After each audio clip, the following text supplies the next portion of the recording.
Hello, good morning. तर सकाळी नवऱ्याचा फोन आला, की मला न्यायला ये म्हणून मी त्याला आणायला गेलेले. बिकॉज तो सकाळी गाडीवरती गेला आणि दुपारी आला. तर अंडी वगैरे आम्ही घेऊनच आलेलो जेवण बनवायला. त्याच्यामुळे दुपारचं वगैरे जेवण झालेलं आणि आज आम्ही दोघंच होतो घरात आणि आम्हाला जायचं होतं बाहेर, पण एवढा ट्रॅफिक होता. तर कशाबद्दल सांगू, छोटम शेठचं पक्षप्रवेश होता, त्याच्यामुळे खूप कुरुळच्या हॉलला प्रोग्राम होता आणि खूप जास्त ट्रॅफिक झालेली.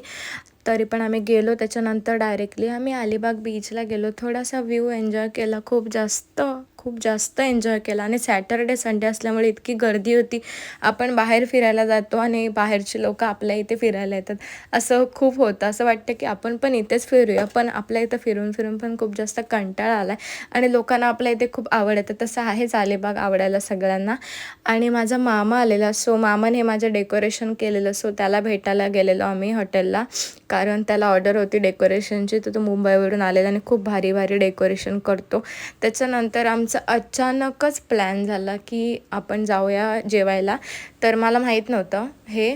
तर आता जेव्हा मला माहीत असतं तेव्हा मी तुम्हाला सांगतेच. पण आमचं अचानक ठरलं की बाहेर जेवायला जाऊया. तर आम्ही इथे दुर्ग सुरुची वाडा आहे ना, तिथेच गेलेलो.